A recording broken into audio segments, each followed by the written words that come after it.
Masculino de 50 años, antecedente de diabetes tipo 2, hace 5 años de evolución, acude a consulta de seguimiento. Durante la visita previa hace 2 semanas se registró la TA de 175 sobre 105 en el consultorio.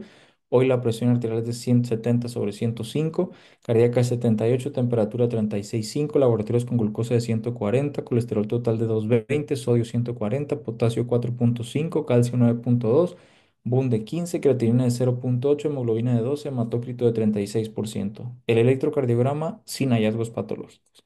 Según la guía de práctica clínica, ¿qué grado de hipertensión arterial presenta este paciente? ¿Ok? Vamos a la que sigue. Perdón. Mismo caso clínico, ¿cuál es el manejo inicial recomendado para este paciente?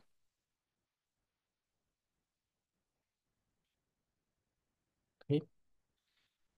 Eh, La gran mayoría respondió a la opción, bueno, la mitad más o menos la opción A, seguida de el 44% la opción B. Estuvo muy dividida esta. Vamos a la que sigue.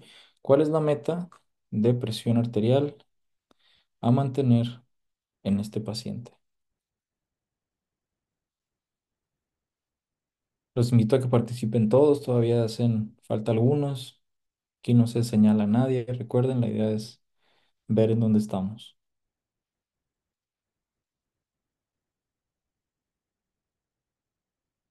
Listo. Eh, la mayoría, el 52% responde a la opción B, menos de 140,90, seguido de la C, menos de 130,80. Bien, son todas de este caso clínico.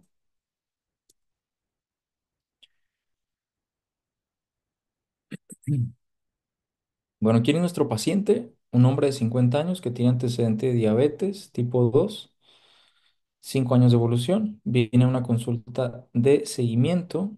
Eh, pues no nos dicen exactamente la temporalidad de su problema, pero viene a una consulta de seguimiento porque le encontraron una presión arterial elevada en el consultorio, 175 sobre 105.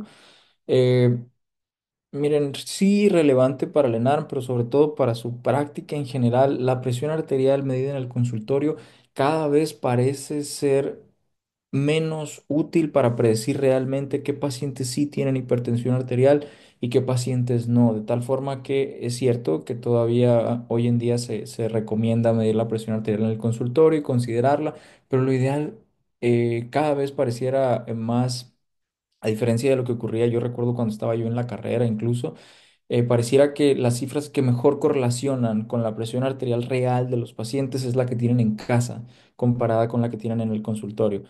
Entonces, por este motivo viene el paciente, no nos dicen, no sabemos exactamente desde hace cuándo, pero por primera vez hace 2 semanas le detectaron una presión arterial elevada en 175 sobre 105 y la presión arterial de hoy está en 170 sobre 105. Le señalo esto como eh, un dato pivote para este caso. En cuanto a los restos de los signos vitales, no hay mucho más relevante. Tiene un colesterol total elevado.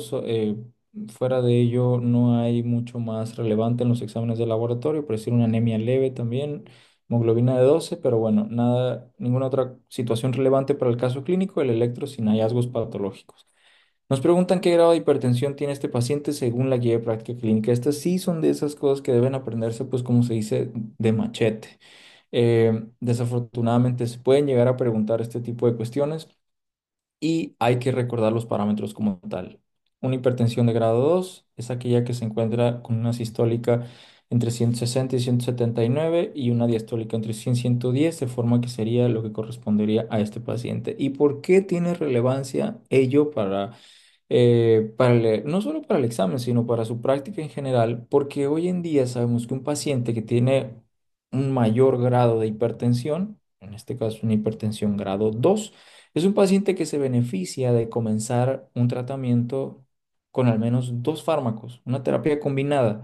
Esa es la recomendación actual hoy en día y de ahí adquiere relevancia que recuerden que entre más alta la presión arterial, mayor el grado de hipertensión, dicho de otro modo, estos pacientes se benefician más de comenzar una terapia combinada. ¿Por qué? Porque se ha visto que es muy poco probable que con un solo fármaco alcancen metas de tratamiento. Entonces se promueve el inicio desde el comienzo de una terapia combinada. Ahora, ¿cuál es la mejor combinación? Esta pregunta tiene algo de truco e incluso pudiéramos discutir aquí cuál es la respuesta correcta. Sin embargo, de acuerdo con la guía de práctica clínica, la respuesta correcta sería la opción B, un IECA combinado con un antagonista de los canales del calcio.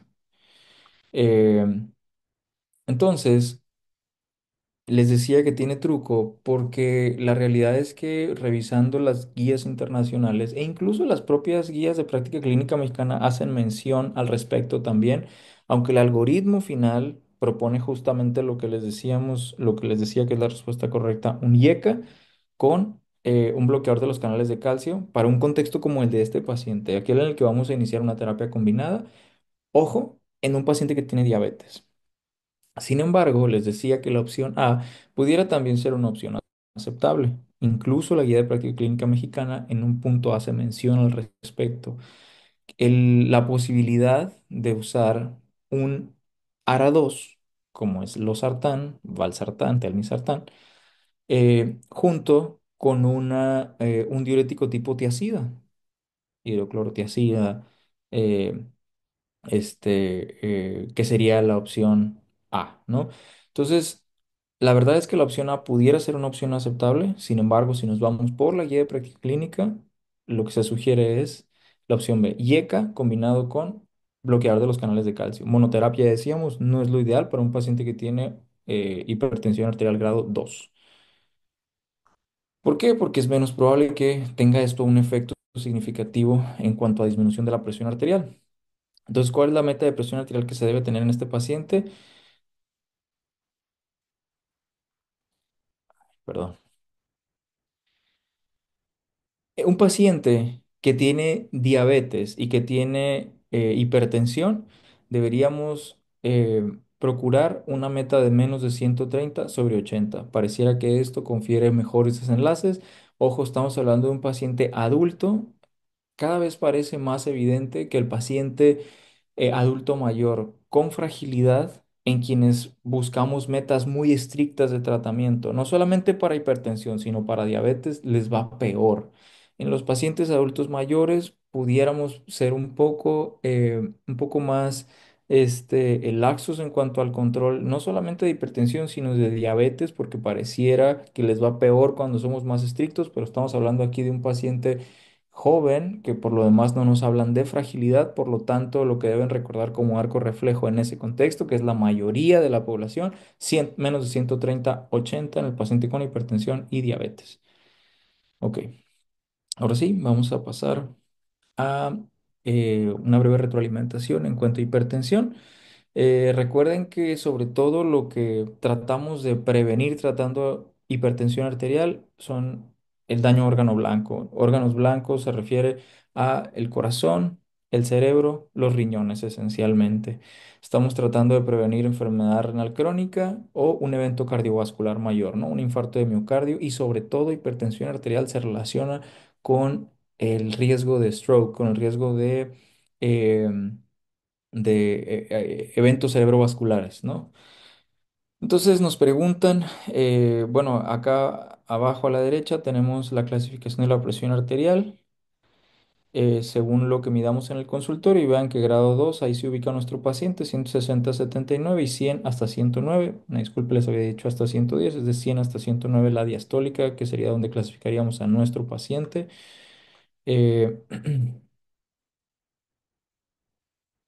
preguntan si tuviera antecedente de desenlace cardiovascular, se es más laxo. No, al contrario, si es un paciente joven, un paciente fornido, digamos fuerte, es decir, no frágil, eh, en general vamos a tratar de ser más estrictos porque queremos prevenir un nuevo evento cardiovascular. Es un paciente que sería ya no prevención primaria, sino prevención secundaria y ahí generalmente se es más estricto, repito, en el contexto de un paciente que no tiene fragilidad, ¿no? Paciente joven, fuerte, o no necesariamente joven, pero que está fuerte, ¿no? Fit. por decirlo de otra manera. Y esto es el algoritmo de la Guía de Práctica Clínica Mexicana, donde ya les decíamos, persona mayor de 18 años que tiene, por ejemplo, ya sea hipertensión grado 2 3 o bien grado uno pero con un alto riesgo cardiovascular, como por ejemplo sería el caso de una persona que ya tuvo un infarto de un evento cardiovascular, un infarto de miocardio, un infarto cerebral, entraría también en esta clasificación. Nos preguntan aquí, ¿ese paciente tiene síndrome metabólico? Perdón, obesidad o diabetes tipo 2. Si la respuesta es que sí, se comienza con un IECA y un bloqueador de los canales de calcio, o bien un bloqueador del receptor de aldosterona o un ARA2, es lo mismo. Perdón, bloqueador del receptor de angiotensina 2, junto con un bloqueador de los canales de calcio.